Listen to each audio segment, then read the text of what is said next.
근골격계 치료를 하면서 해왔던 구조적인 접근법에 최신 연구를 기반으로 비판적인 생각을 해보는 Korean Movement Optimism 시작해 보겠습니다.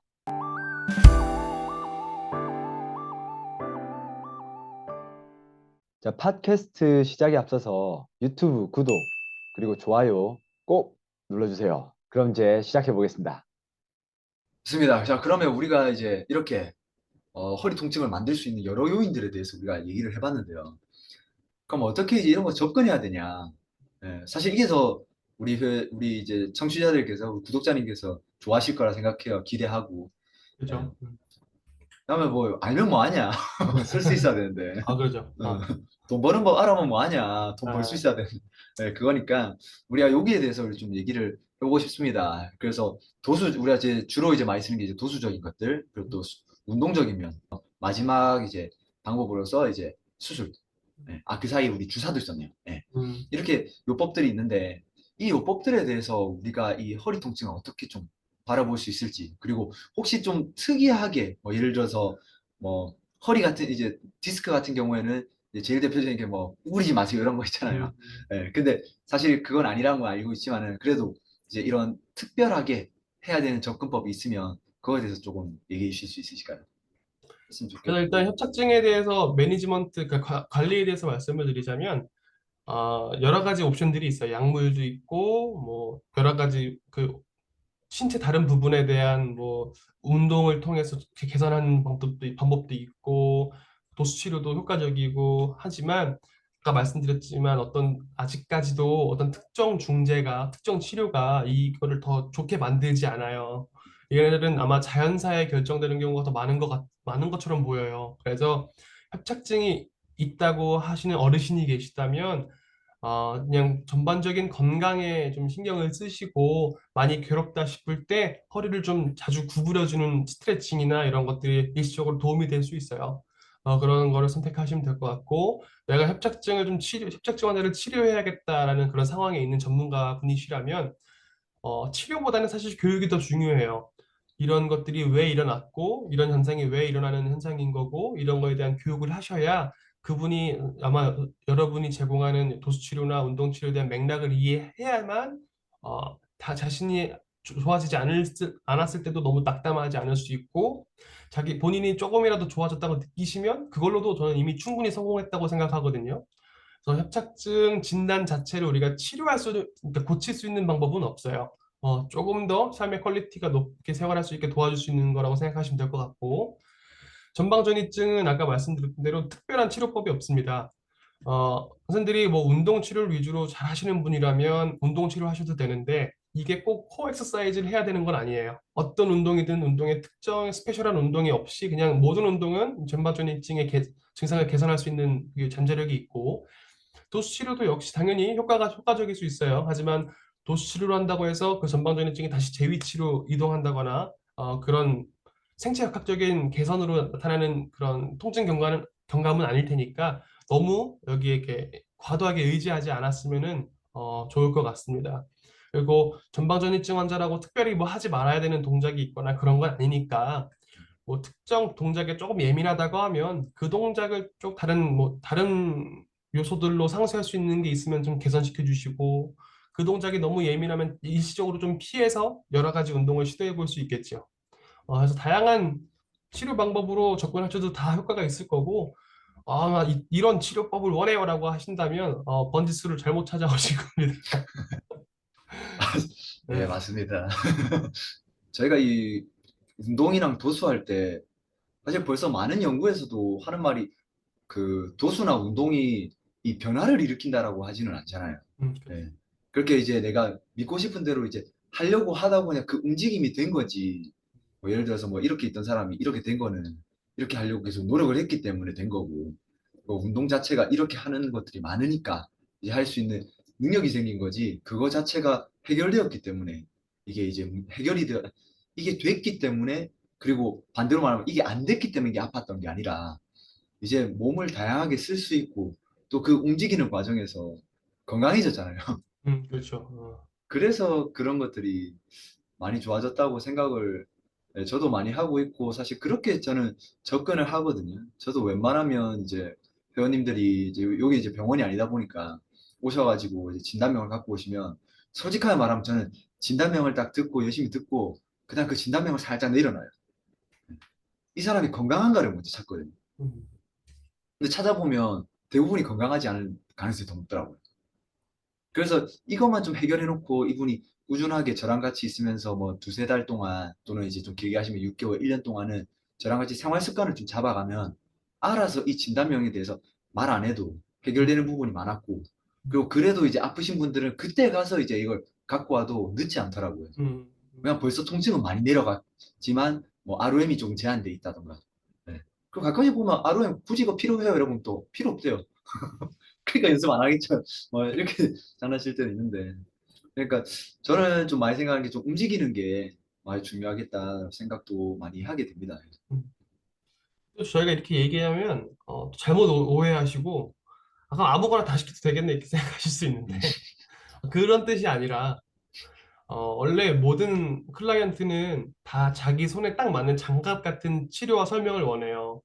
예를 들어서 우리는 어떤 운동을 해도 상관없다는 걸 알지만 환자는 또 그렇게 생각하지 않을 수 있거든요. 맞아요. 그래서 뭐, 자기가 전방전이증이 심해서 앞으로 밀리게 너무 걱정된다 그러면 그 신념에 대해서 막 교육하는 것도 물론 좋지만 너무 반발심이 생길 거라고 생각이 드시면 그럼 저랑 운동해서 안 밀리게 만들어 봅시다.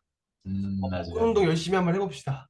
이런 것도 옐로 플래그를 심지 않으면서 동기 유발할 수 있는 방법일 수 있겠죠. 그래서 저희가 항상 얘기하지만 어떤 특정 중재가 없다는 얘기는 아무거나 해도 된다는 얘기가 아니라 그 사람의 맥락이나 그 사람이 어떤 갖고 있는 신념에 맞춰서 유연하게 좀 사고를 할 수 있어야 된다는 거를 얘기를 하고 싶어요.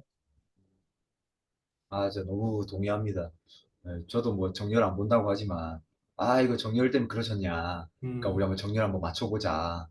그러다가 나중에 짠 하면서 한 몇 달 있다가 사실 제가 정렬에 대해서 말은 했지만 그거에 대해서 말 안 했습니다. 한 건 아닙니다. 막 이러면서 할 때도 있고. 음, 그러니까 진짜 어쩌면 진짜 저희가 하는 거는 환자분의 눈높이를 맞추는 그런 작업이고 그 맞아요. 과정에서 어떤 치료가 좋냐 그거는 어떻게 보면 창의적으로 그 사람이 납득할 만한 것들을 전달해 주는 게 음, 또 저는 맞지 않나. 예를 들면 이제 저도 많이 쓰는 게 허리 아프다 이러면 이제 데드리프트를 많이 시키거든요. 음, 전부 다 막 놀래세요. 음, 근데 만약에 제가 처음부터 데드리프트 데리고 왔으면 아예 그냥 안 하겠다 하셨겠죠. 그렇죠. 네. 근데 허리를 한번 구부려 봅시다 했는데 구부렸을 때 괜찮았다. 음, 여기 이제 이 구부리는 걸 잘해야 되니까 여기 한번 무게 한번 달아볼게요. 이러면서 조금씩 1kg, 2kg 하다 보면 이게 이제 나중에 보면 이제 용어 이름이 이제 제퍼슨 컬이더라고요. 네, 음, 제퍼슨 컬을 되었다가 이제 여기서 이제 허리로 버티는 게 잘 되면 우리 한번 좀 무게 더 올려보겠습니다 하다가 이제 이게 이제 헬스에서는 데드리프트라는 자세가 있습니다 음, 하면서 이제 하던가 좀 겁난다 그러면 오히려 우리 브릿지 자세처럼 음, 브릿지도 어떻게 보면 데드리프트니까 그렇게 해서 또 이제 좀 더 잘한다 그러면 힙스러스트 음. 이러한 이렇게 이제 계속 막 바꿔갔지 이게 더 좋은 운동이니까 이렇게 했다 또 찾아서 막 허리에 좋은 운동 이렇게는 안 했었던 것 같아요. 네. 그렇죠. 진짜 이 눈높이를 맞추는 그래서 어떻게 보면 용규 선생님도 잘하실 것 같아요. 애 눈높이에서 이제 일을 해야 하잖아요. 그렇죠. 어떻게 근데 보면 요즘 우리 얘기는 아직 대화가 안 통해서 아, 똑같습니다. 그러니까 얼마 그런 전에 것 같은데 그 그렉 레이먼 선생님이 네, 올려준 것 중에 네, 네. 환자 중심 그거 보셨어요? 아, 예, 예, 우리가 뭐 교육이나 운동이나 이런 거를 고가치 치료라고 얘기하고 뭐 도수 치료나 혹은 뭐 여러 가지 기 치료, 뭐 음, 침 이런 거를 저가치 치료라고 얘기하지만 실제로 얘네들이 일으키는 결과엔 큰 차이가 없죠. 그래서 환자 그렇죠. 중심이 뭐라고 얘기하냐면 얼마나 우리 그 사람의 환경에 맞춰서 신념에 맞춰서 잘 유연하게 그 맥락에 맞춰서 적용할 수 있느냐가 제일 중요한 것 같아요. 맞습니다. 그래서 진짜 점점 도수책을 안 봐요. 물리치료 책을 못 보겠고 다른 음, 뭐 심리나 이런 거를 그래서 음, 요새 막 영업책 이런 것도 괜찮더라고요. 저는. 음, 예.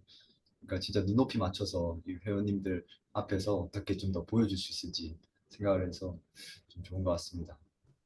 그래서 이런 식으로 이제 저희가 이 오늘 이제 협착증이나 이제 전방 전이증에 대해서 얘기를 했지만 이 사실 이게 여기에 국한된 게 아니거든요. 네, 그렇죠. 다양한 이제 허리에 음, 관련해서는 중요하고 또 많이 움직여주는 게 사실 제가 봤을 땐 베스트인 것 같아요. 음, 네. 저도 이제 지금 이제 사업한다고 잠깐 이제 트레이너 일을 안 하고 있으니까 거의 앉아서 작업을 다 하거든요. 하루에 음, 한 8, 9시간씩 앉아 있어요, 진짜. 음. 근데 지금 한 달 반 됐거든요.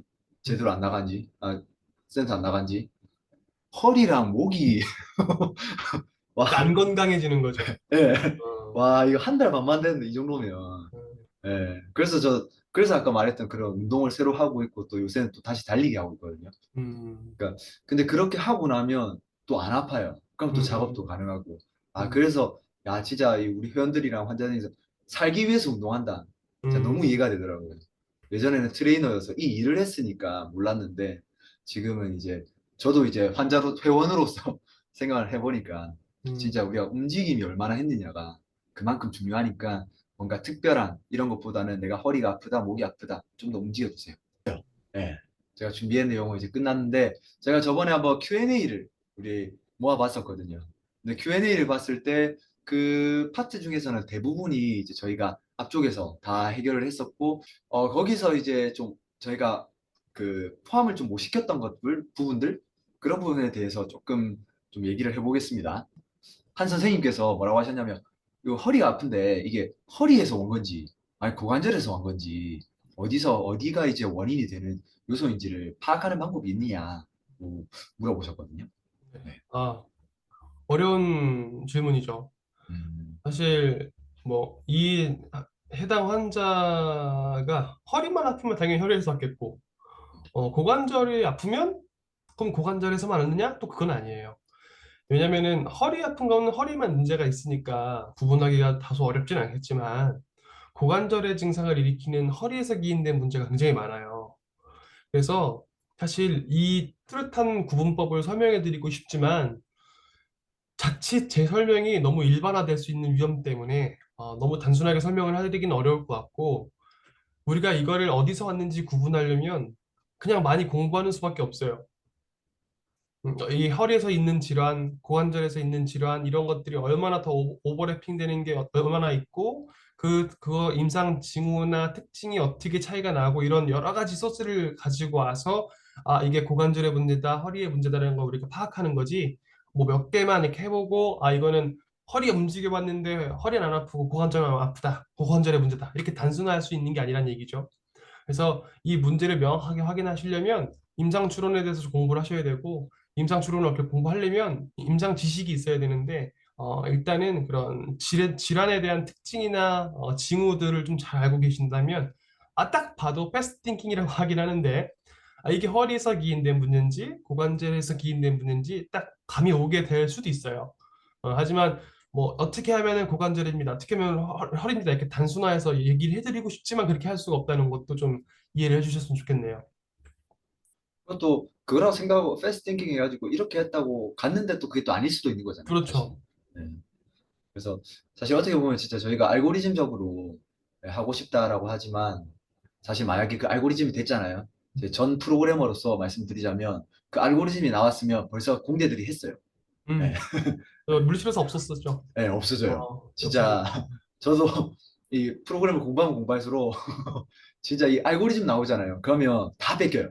네. 음, 지금 금융도 지금 뺏겼잖아요, 지금. 음.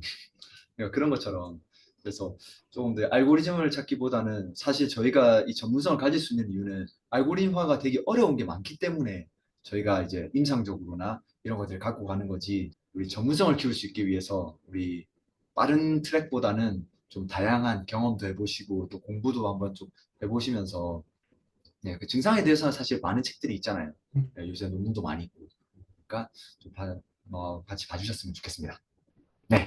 그리고 두 번째로는 우리 선수들, 왜 음, 선수들이 이제 디스크 손상이 있으신 분들이 있는데 음. 이제 그런 분들은 이제 선수들이 이제 디스크 이거는 이제 어떤 연관이 있는지 그리고 또 음. 어떻게 또 바라볼 수 있을지 네. 에 대해서 우리가 한번 얘기했으면 좋겠습니다. 네. 아까 우리 다리 길이 차이 얘기할 때도 말씀을 드리긴 했지만 우리는 일단 살아있는 유기체이기 때문에 대부분의 부하에는 적응을 할 수 있어요.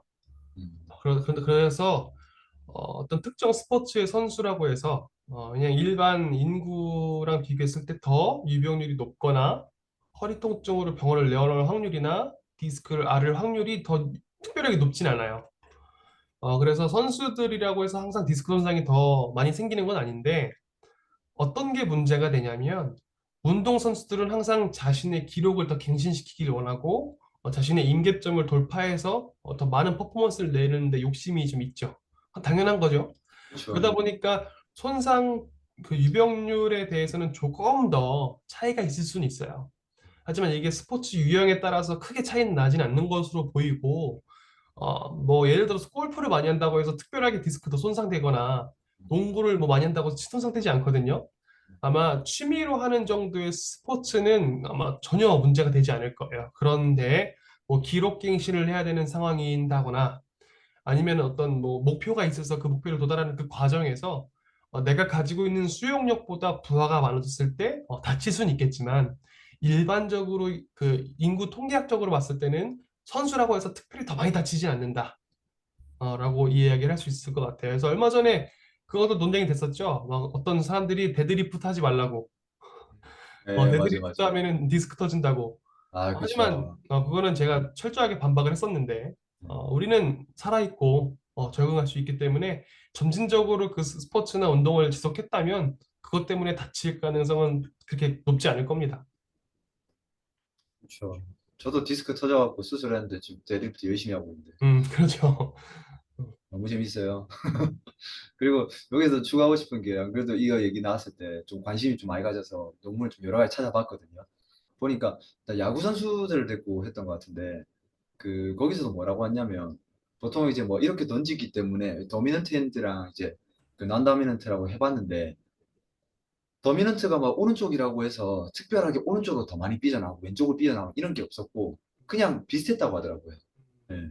굳이 이것 때문에 디스크가 또 특별하게 더 빠지거나 이런 게 있는 게 아니라 또 물론 이제 이 토전 이 스트레스가 우리 몸에 이제 제일 안 좋다라고 하는데 사실 그것 또한 어떻게 보면 또 잘 적응을 했고 한다면 그것 또한 또 잘 버텨낼 수 있는 부분이 있어서 그 마냥 진짜 용규 선생님 말하신 것처럼 그렇게 볼 필요도 없고 또 야구 선수들을 가지고 야구 선수 맞을 거예요. 야구 선수들을 가지고 디스크 그 어디로 이제 편향이 됐는지 확인을 했을 때도 사실 거기에 대한 이제 연결고리가 없었다라고 얘기를 했었거든요. 그러니까 그렇게 바라봤을 때는 너무 막 이렇게 됐으니까 어쩌면 이것 또한 저희가 만들어낸 추론일 수도 있는 거죠. 그렇죠. 너희가 이렇게 많이 하니까 어, 이렇게 틀어져서 예, 그렇죠. 과도한 소위 임상 말하는 이제 추론이죠. 그렇죠. 예. 네, 그 스쿼트랑 데드 할 때 요추 과신전으로 통증 발생이 되는 건 어떻게 바라볼 수 있냐라고 음, 시거든요. 그러니까 이게 그 말이죠. 이제 그 이제 무게를 받다 보니까 스쿼트나 아니면 앞에서 받다 보니까 음, 허리를 이제 과하게 딱 젖혔을 때 이제 허리가 악 하시는 분들이 있는데, 그러니까 그런 분들에 대해서 이제 어떻게 좀 볼 수 있을지를 말씀하시는 것 같아요. 네, 그렇죠. 뭐 스쿼트나 데드리프트 하다가 허리를 다칠 수 있겠죠. 네, 이거는 방금 앞서서 말씀했던 우리 어떤 스포츠나 선수들 디스크 손상이랑 같은 맥락으로 볼 수 있겠죠. 네, 왜냐하면 더 무거운 중량을 치길 원하고 하니까. 하지만 우리가 그 데드리프트나 스쿼트를 할 때 막 버딩크를 되게 악마화하고 허리 말리는 거를 되게 안 좋게 생각하는 경향이 있더라고요. 네, 근데 오히려 그런 것들을 막으려고 하는 그 시도들이 척추의 전단력이랑 압박력을 증가시킨다는 연구가 굉장히 많음에도 불구하고 아직도 많은 전문가분들은 그런 허리가 반드시 중립에 있어야 된다고 생각을 해요. 그래서 자기가 낼 수 있는 퍼포먼스 이상의 자꾸 과신전을 하거나 자꾸 익스텐션을 만들려고 하는 그런 경향이 있어요. 중립 근데 만들려고. 실제로 네, 오히려 이런 것들이 더 전단력을 많이 만들어낼 수도 있어요. 그렇기 그렇죠. 때문에 만약에 내가 스쿼트를 하거나 데드리프트를 할 때 허리가 과신전돼서 아프다면 그냥 플렉션 하셔도 괜찮아요. 그렇죠, 그렇죠. 그게 나쁜 게 아니거든요. 맞아. 오히려 신경 효율적으로 더 이점이 많고 디스크가 약간 구부러졌을 때가 가장 안전하고 튼튼하고 더 잘 견딜 수 있기 때문에 굳이 과신전으로 통증을 일으킬 이유는 없죠. 그리고 과신전되면 통증이 일어나는 아마 가장 가능성 높은 이론은 말 그대로 제가 말씀드렸던 대로 오히려 과신전했을 때가 그 압박력과 전단력이 더 높아서 그럴 거예요.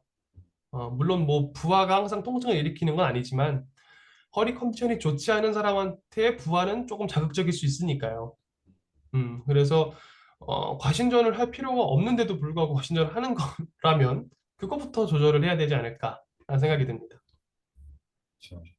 그러니까 확실히 이 과신전 스쿼트나 이제 데드리프트 할 때 과신전을 굳이 막 많이 해버리면 사실 그게 편한 자세는 아니거든요. 그럼요. 예. 그러다 보니까 오히려 긴장도가 더 올라가는 것 같아요. 음, 그래서 힘주기 어렵고 그러니까 더 악써야 되고.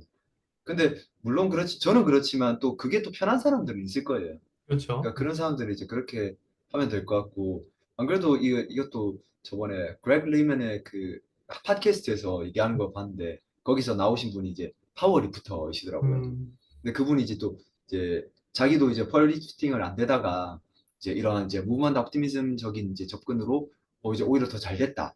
그 이 음, 플렉션 하는 거에 대해서 겁 안 먹고 하니까 더 이제 다치지 않고 했다라고 했는데 그래서 그분이 어디 이제 그 국가대표나 이렇게 선수들 모이는 데서 워낙 이제 이 사람이 유명해졌나 봐요. 이제 책도 쓰고 이제 이런 이제 방송도 많이 나가니까 그분을 초청을 해서 우리 파워리프터가 뭘 못하기 때문에 아픈 건지 뭘 원하기 때문에 이게 안 되는지 이걸 좀 확인해 주시겠습니까? 해서 데리고 왔대요. 음, 근데 가서 딱 둘러봤는데 전부 다 너무 완벽한 자세로 했대요. 그런데도 아프다고 한 사람이 있었고 어떤 사람은 이렇다 하고 이러고 있다는 거죠. 또 심지어 다 선수들이면 얼마나 자세가 또 좋을 거예요, 자기들마다. 그렇죠. 그러니까 그분이 그러면서 하는 말이 아 진짜 사람은 다 다르구나. 음, 네, 그렇게 얘기를 하셨거든요. 그러니까 이 선수들도 선수들을 바라볼 때 이제 정확한 자세로 하는 사람들도 그렇게 이제 바라보는 게 있는데 네. 물론 이제 그러니까 어떻게 보면 더 각자에 맞게끔 운동을 좀 찾아가는 게 좀 필요하지 않나 라는 생각이 듭니다. 그렇죠. 네. 그러니까 운동을 저도 이제 자주 쓰는 말인데 운동을 나한테 맞추려고 해야 되지 나를 그렇죠. 운동에 넣으려고 하지 말라고 합니다. 네. 맞아요. 음, 그러니까 운동은 나한테 맞추는 겁니다. 음, 네. 이렇게 하고 우리 이제 거의 다 나갑니다. 네. 우리 기립근 평평함이 있다고 하셨어요. 어떤 환자분께서. 그럼 이 기립근이 평평한 거는 어떻게 바라봐야 될까? 이게 이제 그 질병시 봐야 될지 아니면 이 평평한 게 뭐 당연 그 근육이 없는 건지 네, 어떻게 바라봐야 될지 한번 음. 좀 선생님 관점을 좀 얘기해 주실 수 있습니까? 아마 질문해 주신 분이 말씀하시는 그 평평함이 어떤 거를 의미하는지는 사실 잘 모르겠어요. 왜냐면 제가 직접 보고 연락을 하신 게 아니니까. 근데 일반적으로 기립근이 평평하다라고 하는 건 아마 제 생각이 맞다면 그 뭐 하부 기립근이 조금 없다든가 뭐 상부 기립근만 이렇게 강하게 튀어나오고 아래는 기립근이 되게 평평해졌다든가 뭐 이런 걸 얘기하시는 거라면 조세핀 키라고 하는 그 선생님이 그 책을 쓴 것 중에 그 데드 스페이스라는 이론이 있거든요. 그러니까 기립근이 전반적으로 같이 힘을 짝 써야 되는데 어떤 사람들은 너무 상부에 있는 기립근을 잘 쓰고 하부의 기립근을 잘 못 쓰기 때문에 아래 허리가 기립근이 되게 없는 것처럼 평평해 보이는 현상이 나타난다. 이렇게 주장하는 단어는 있어요. 하지만 그분도 근데 같이 말씀하시긴 하지만 데드 스페이스가 있다고 해서 문제가 되지 않아요. 뭐 그것 때문에 통증이 일어나거나 어떤 기능 부전이 생기거나 뭐 그러지 않을 가능성이 좀 더 높아요. 아니, 그게 아니라면 뭐 여러 가지 뭐 손상이 있으셨다면 그것 때문에 기립근이 잘 발달하지 못했을 수도 있고 아니면은 그냥 태생적으로 기립근 자체가 크지 않을 수도 있고 아니면 운동을 그만큼 많이 안 하셔서 좀 근육량의 부재 때문에 이렇게 평평하게 보일 수도 있겠지만 우리가 어떤 근육의 쉐입이나 어떤 그런 모양을 가지고 이게 문제가 되지 않는 경우가 더 많다는 걸 알고 계시면 좋을 것 같아요. 그래서 누군가가 환자분의 기립근이 없어요, 너무 평평해요라고 얘기했다면 어, 야, 이건 어떻게 설명을 해야 되죠?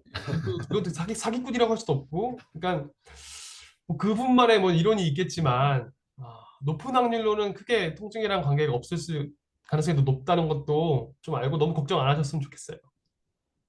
오히려 키우려면 만약 근육이 없었던 거면 뭐 슈퍼맨 이런 거 해가지고 직접 그럼요. 키울 수 어, 있는 방법이고 사실 근데 평평함에 대해서 이렇게 말씀하신 분들은 사실 좀 처음 봤어요. 대부분 저도, 이제 너무 빳빳하게 써가지고 음, 저 같은 경우에도 엄청 이게 빳빳하다고 음, 말 얘기 많이 들었거든요. 근데 그것도 움직이다 보니까 그런 건 없어졌고 맞아요. 또 빳빳했다라고 했을 때가 보면 제가 허리가 많이 안 좋을 때였어요. 네. 맞아요. 그러니까 제가 보기에는 지금 이제 돌아봤을 때 이제 그 이유가 머슬 가딩 아니었나 음, 생각을 하는데, 그러니까 그것처럼 이제 평평함이라는 건 사실 저도 좀 새롭다는 생각이 좀 많이 들어서, 예. 그래서 일단은 문제되는 건 아니니까 그거에 대해서 겁먹고 뭔가 안 하기보다는 그냥 그 선생님 아시는 모든 치료 방법을 동원하셔서 운동을 시켜주시면 될 것 같습니다. 네. 그리고 우리 이제 마지막, 네, 이건 어떻게 보면 사실 우리 저희가 앞전에 얘기를 한 부분이 있을 수 있는데요. 척추분리증 있는데 통증은 없어요. 네. 제가 아까 얘기한 부분이죠. 네, 그러면 이분이 근데 러닝이랑 웨이트를 좋아하신다고 하시는데요. 음. 그러면 계속해도 될까요?